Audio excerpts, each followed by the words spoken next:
Welcome to the war from Boise, Idaho. This is your host, Adam Graham. If you have a comment, send it to me, box13@greatdetectives.net. Well, today we're going to take a listen to a couple of stories from Soldiers of the Press, and I'm thinking this will be the last time we visit this series. We have a couple of dispatches, one from April 15th and one from April 22nd of 1945, that feature stories done by a women journalist, Doris Johnstone in Hideout, and Anne Stringer in The Bravest Man in the Army. So here they are. Let's take a listen. This week, Hideout. On one of our recent programs, we told you the story of the liberation of the American civilian internees in the Philippines. Now we're going to tell you the story of a courageous woman correspondent who refused to give in to the Japs. Instead, she fled Manila in the wake of the advancing enemy and lived in the hills of Luzon with loyal Filipino guerrillas. Her name, Doris Johnston.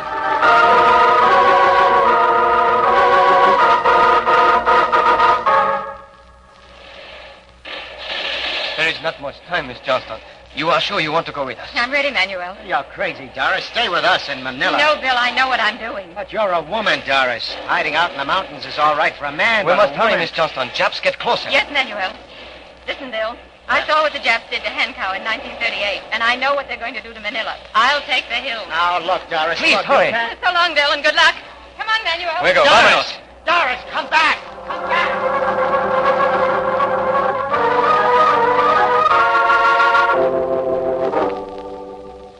This woman, who is she? Her papers give name as Doris Johnson, news reporter.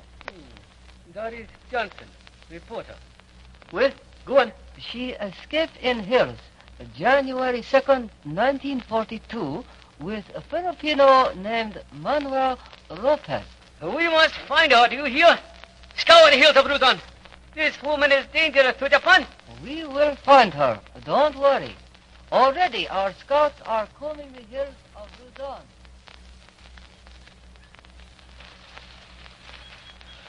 How much farther, Manuel? No time, Miss Johnston. Japs coming. We must hurry. I'm hurrying, Manuel. Wait. What was it? Wait. Get behind rock. Jap. Where? Listen. Friend, huh? He's alone. Jap scout. There are more down in the valley. There he is. Friend, huh? Oh, you got him, Manuel. No time. There are more. Hurry, more Japs come soon.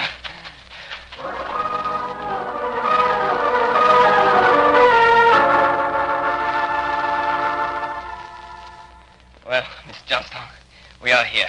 So this is your hideout. Right on top of a peak. It is safer. Come, meet our leader.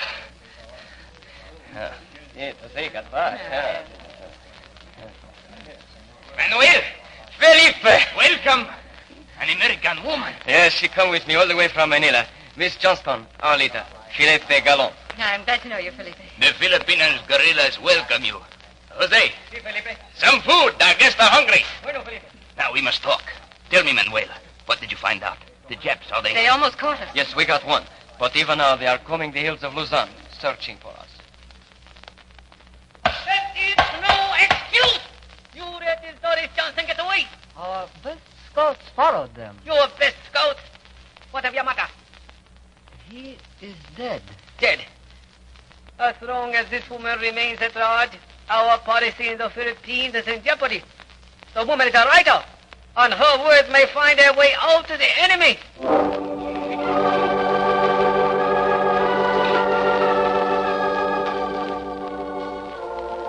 The Japanese sent out hundreds of small searching parties, but we managed to elude them for the first few months.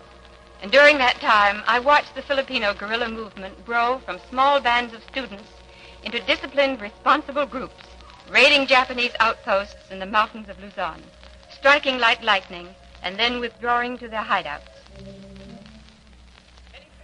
Felipe. Jap raiding party in the valley. Which way are they heading? This way, up the mountain. Get the men together. We must give them a welcome.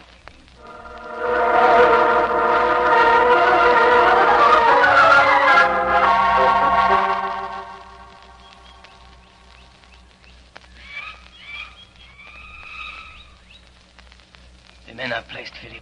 Good. The trap is set. But are you sure you... Manuel, wait until they enter our semicircle before you open fire. You will give the order? Yes. Now go back to your men. See, I go. You, Miss Johnson, stay with me.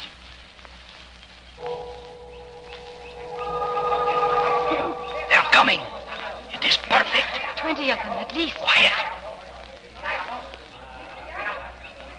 Felipe. Wait.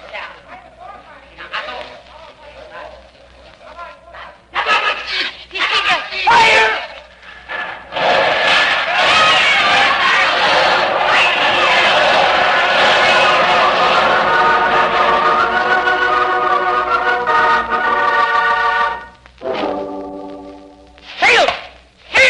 Failed again. But the guerrillas, they are everywhere. They are raiding our occupied towns, murdering our garrisons. I have a suggestion.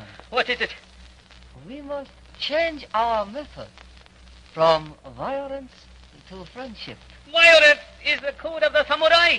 Yes, but we can be violent through friendship. How?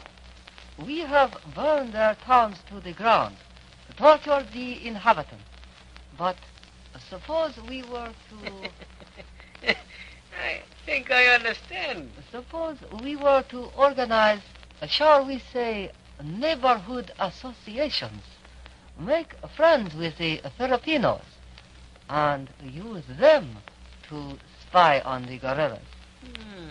It might work. And yet, There is no harm in trying, is there? no. There is no harm in trying.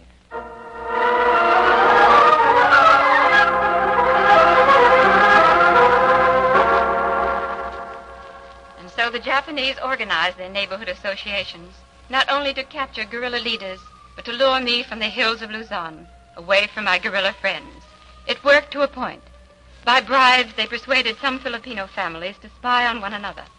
But the way this spying was carried out, well... ¿Sabe? You understand? You spy on me, and I spy on you. Eh, Felipe? It is funny. The Japs go to my family in the village of Sanquilla. First they tell my little son to spy on my older son.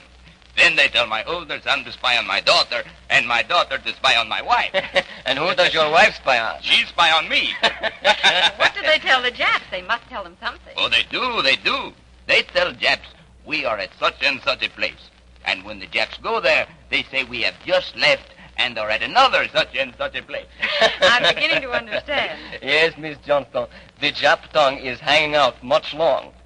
I spy on you. They are making fools of us. We have tried everything. No. There is one thing we have not tried. This guerrilla leader. His name... Felipe Garon. Huh. He has a family. 2 boys. 1 girl. Wife, huh? Yes? She's all but the young son. And what of the young son? Tell him we will murder his family unless this newspaper woman is surrendered to us at once. Excellent.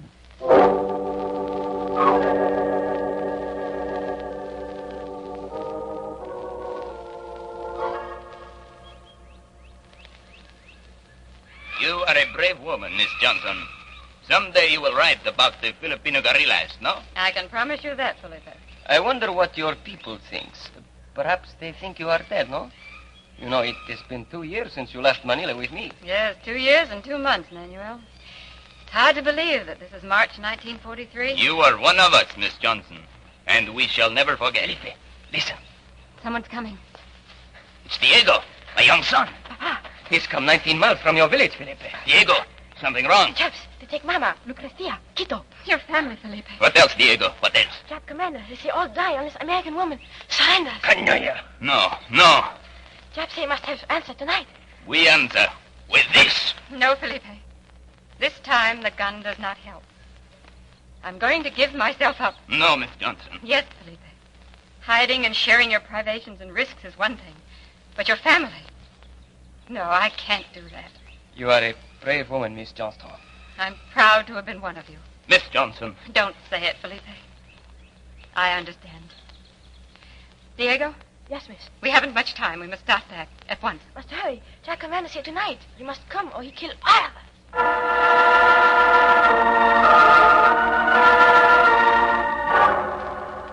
I had no choice. The chase was over. I entered a certain town on the morning of March 13th, 1943, and went to a prearranged house. There I sat alone and waited.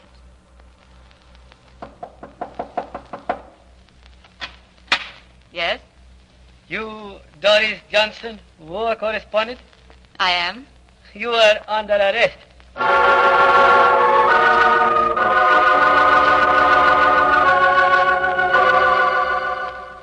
The rest you know. I spent 2 months in Japanese jails in central Luzon before being interned at Los Baños as an enemy alien. There I remained until my rescue by American paratroopers. I left Los Baños in a tank. Once I looked back and saw columns of smoke rising from the distance. Our prison was a blazing inferno. But through the smoke and flames, I could see the smiling faces of Manuel and Felipe, and I could guess what they were thinking up in the hills of Luzon. We are free now, Miss Johnston. Till we meet again in Manila. Long live freedom.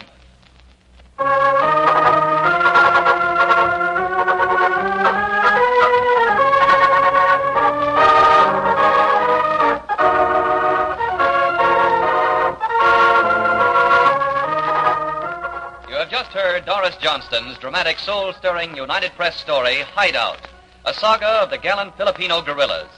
United Press correspondents are in the thick of battle on every fighting front around the globe and in the capitals of the free world, bringing you the latest developments of the war, sending you colorful accounts such as this of the action that will ultimately spell victory. We will bring you another thrilling story of these soldiers of the press soon. Be sure to listen. And listen for United Press news on the air.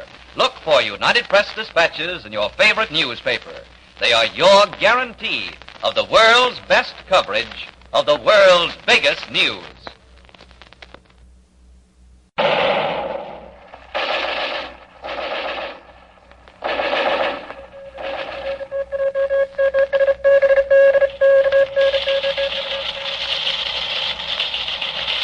Soldiers of the press.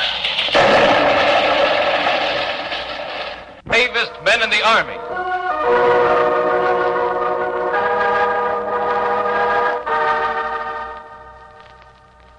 For unexcelled bravery in the face of enemy fire, for courage and daring that has inspired men of all ranks of the 2nd Armored Division, for being the first men of an invading army to cross the German Rhine in 140 years, I award to the captain and to each of his men the Silver Star. What the old man means, Mrs. Stringer, is that they're the bravest damn men in the army.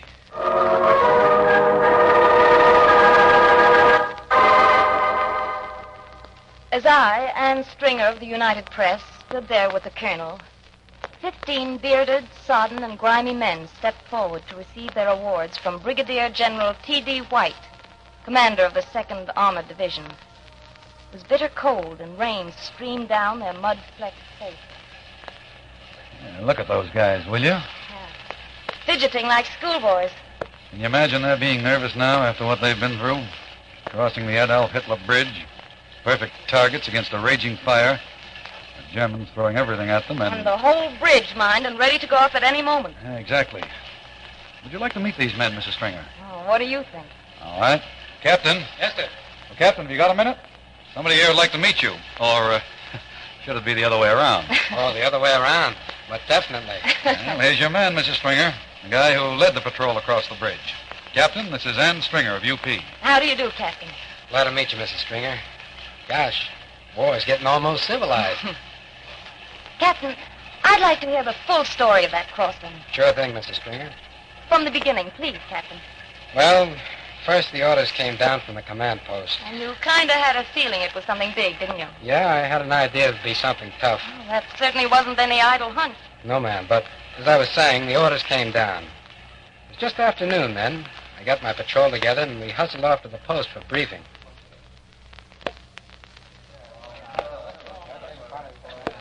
Gentlemen, you are about to cross the Rhine. Captain, tonight you will take your patrol to the Adolf Hitler Bridge at Urdingen. Yes, sir. At approximately 10:30, you will start up the ramp and work your way across the bridge. Any specific objective, sir? We want to find out how heavily the bridge is mined, how heavily the bridge is guarded. I understand, sir. Now, Captain, you're to cut every demolition rigging you find. And, of course, kill every Jerry you can. We'll get him. All right. Here are your maps, Captain. That bridge is 1,400 feet long. I don't need to tell you that every foot is dangerous. It's mined, ready to blow up at any moment. And the Germans are raking it with fire. So, good luck, men, and Godspeed. They'll need it.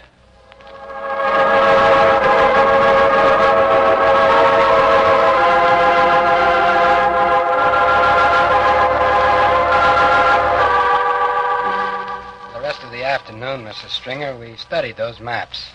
The men knew their lives could depend on how well they knew them. Then about 9:30, we started out. It was dark as pitch, and sniper fire was cutting the grass in front of us. Spread out, men. Take cover. They spotted us, Captain. Get next to those buildings. Work your way along, and when we get close enough, we'll make a break for it. All right, men, run. Come on, little guy.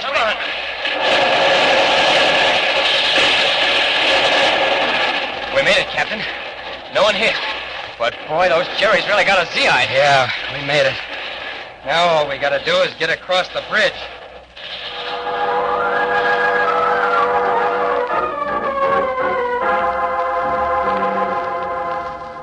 It was exactly 10:25 then, Mrs. Stringer.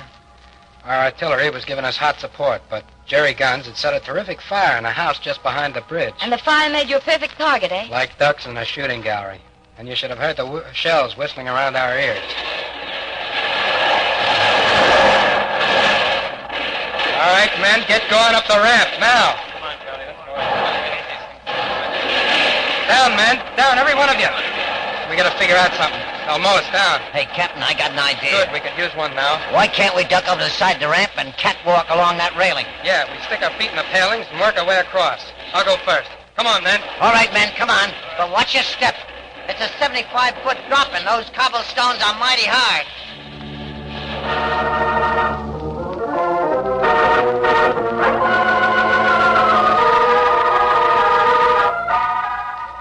Hold your men, Sergeant. What's the trouble, Captain? No trouble. Much. These damn palings end with a ramp. Uh-oh. Now I'll have to get right out on that bridge. All right, men, I'll take Brown, Notowitz, McQuinn, Ross, and Miller. Sergeant, you take the rest. Yes, sir. I'll take my men and go across to the far railing. You take yours and go along on this side. And watch for those wires. All right, get started, men. Hey, Captain, do you think they'll blow this bridge tonight? No, Sergeant. Jerry wouldn't do that to us. Not much.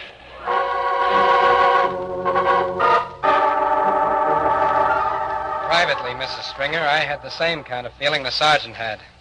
I kept thinking they'd blow that bridge the minute we stepped on it. But the only thing that mattered when we hit the roadway was... Jack, Marty. Boy, listen to that shrapnel. Hey, that stuff may not have our names on it, but it sure got our initials anyway. Flopping them right down in the middle of this thing. That boy is walking down to meet us. Boy, Hitler won't be very proud of his bridge when that crowd gets through with it. Keep moving, men. Hey, Captain, look here. What is it? Wires. Demolition. Well, cut them. No, like this. Captain, they're blowing us up. Now it's just mortar fire.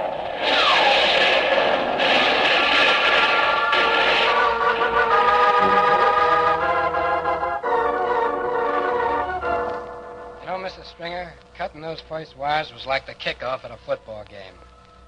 From then on, I wasn't quite so scared. I was too busy thinking about the job I had to do. And you found other riggings? Oh, yes, we kept cutting them every few yards. Those heinies really had that bridge wired, as we had reason to learn not so much later. But we found more than just wires. Captain, can you come here a minute? Coming right up.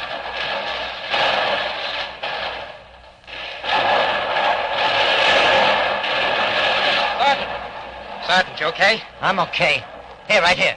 Take a look. Thermite. It's a thermite bomb. Yeah, what do we do with it? Throw it over? I'd have it go off and hit when it hits the water. That'd really give the jury the tip-off. Now we gotta pull the fuse. Give me your pliers, Sergeant. Yeah, here they are, Captain. But for God's sake, take it easy. That thing may go off right in your face. There. There, I think I got it. Yeah, that's it. Here you are, Sergeant. Throw it in the river. Can't hurt anybody now.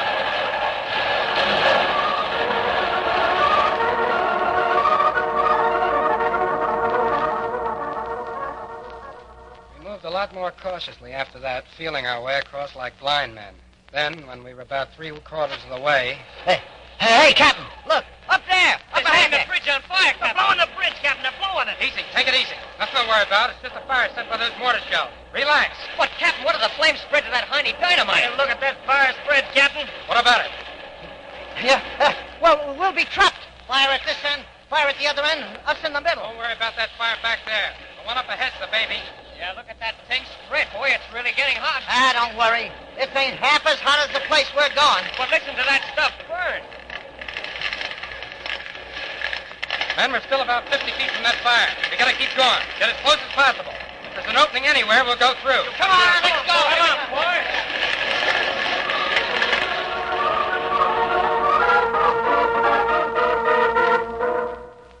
Those boys went on in, Mrs. Stringer, into a wall of fire.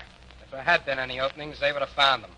But as long as we couldn't get through on that end, my next move was to get the men off the bridge before the fire reached the dynamite, or we were trapped. They were the damn bravest men in the Army, Mrs. Stringer. And you brought them all back? Yeah, we were lucky. You know, we scarcely had reached our side of the river, not more than 5 or 10 minutes, when all of a sudden...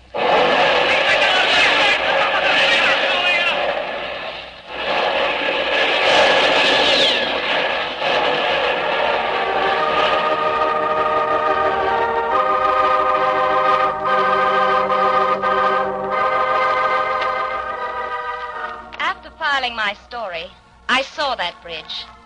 1,400 feet of twisted steel and powdered concrete, sticking grotesquely up out of the water. I looked across the forbidding cliffs on the other side of the Rhine, and I thought what a bloody job it would be to reach them. But we know now that a bridge across the Rhine has been taken. Taken by other men just as brave as these, bravest men in the Army.